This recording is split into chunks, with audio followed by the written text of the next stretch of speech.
Саламатсыздар ма, құрметті студенттер? Бүгінгі тақырыбымыз жасанды интеллекттегі үйрену мен болжам жасау арасындағы байланыс.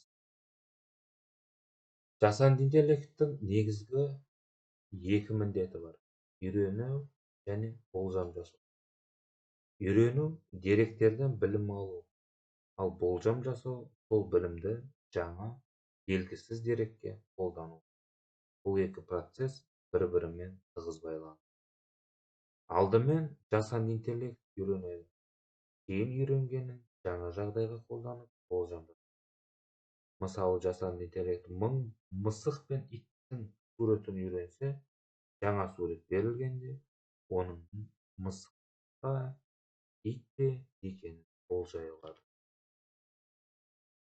Жасанды интеллект жүйесінің басты мақсаты деректер негізінде үйреніп, болашақта дұрыс шешім қабылдауды алу. Яғни, жасанды интеллект тек мәліметті өңдеп қана қоймай, өткен тәжірибеден сабақ алып, жаңа жағдайларға болжам жасай алады. Қысқаша айтқанда, үйрену білім алу процесі, болжам жасау алған білімді қолдану процесі. Үйрену дегеніміз не? Үйрену анықтамасы. Үйрену модельге көптеген дерек беріп, олардан үлгілер мен заңдылықтарды автоматты түрде табу процесі.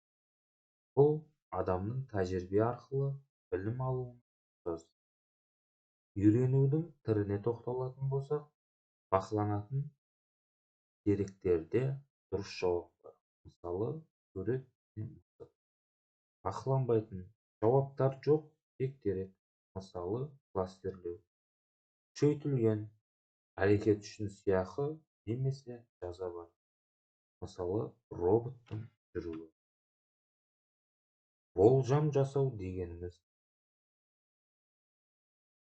Болжам жасау анықтамасы.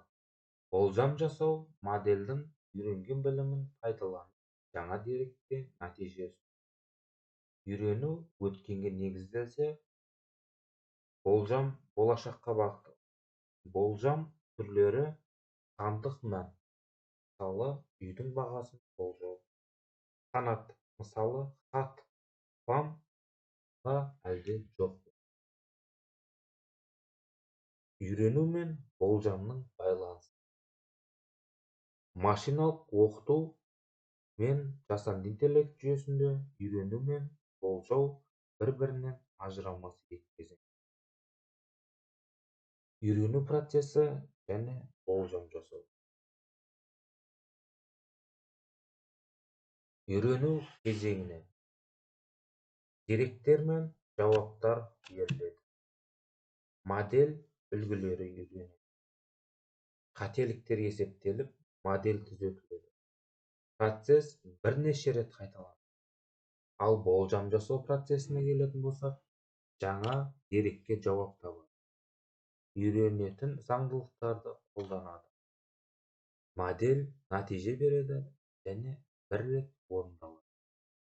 Мысалы, адам көлік жүргізуді үйренеді, кейін нақты жағдайда жүргізеді.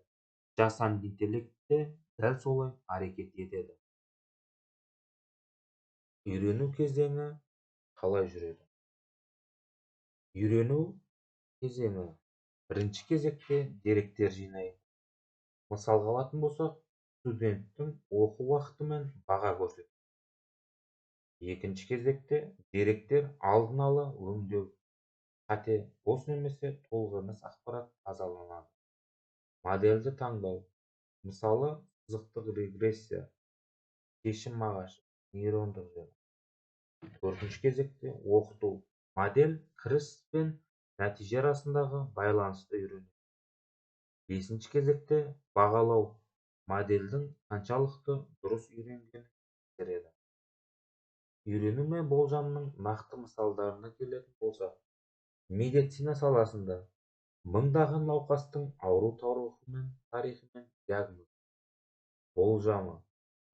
Жаңа нұсқау науқастың симптомдарына қарап ауруды болжау электронды саудада клиенттердің сатып алу болжамы, клиентке ұнайтын тауарларды болжау. Ауа райы үйренеді. Алдындағы жылдардың метеорологиялық деректері. Болжамы, ертеңгі ауа райын болжауы. Болжам жасау кезеңі. Үйрену аяқталған соң, модель жаңа, бұрын көрмеген деректермен жұмыс. Мысалға алатын болсақ, егер үйрену кезінде модель 100 студенттің оқу уақыты мен бағасын көрсе, енді жаңа студенттің күн сайын 3 сағат оқу мәліметін енгізгенде, модель оның шамамен қандай баға алғанын болжай алады. Бұл үйренудің нәтижесі болжамға айналған сәт.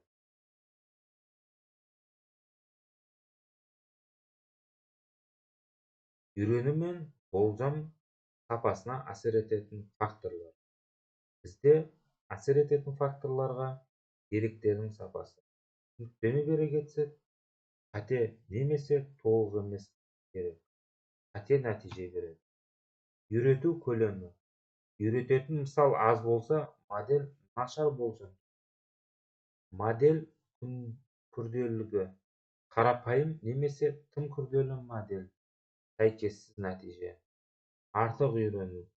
Тек жатталған дерекке дұрыс жұмыс істеу. Жеткіліксіз үйрену. Үлгілерді толық үйренбеу.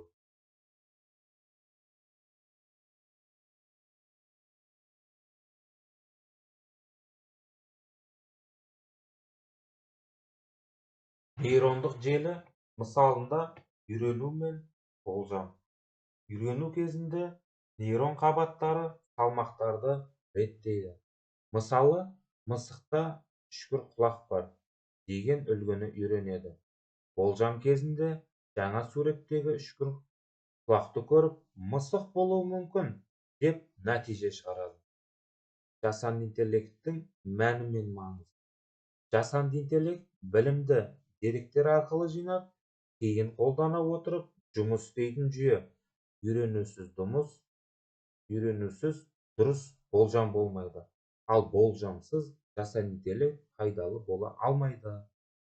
Үйрену жасанды интеллекттің білімі, ал болжам жасанды интеллекттің іс-әрекеті. Бұл байланыс жасанды интеллекттің тиімді жұмыс істеуінің негізі болып табылады. Құрметті студенттер, бұл сіздерге арналған бақылау сұрақтары. Қорытындылай келе, жасанды интеллекттің тиімділігі оның үйрену мен болжам жасау арасындағы тепе-теңдікті сақтай алуында. Үйрену болмаса, болжау дәл болмайды. Болжау болмаса, үйренудің мағынасы жоқ. Келесі кездескенше сау болыңыздар, құрметті студенттер.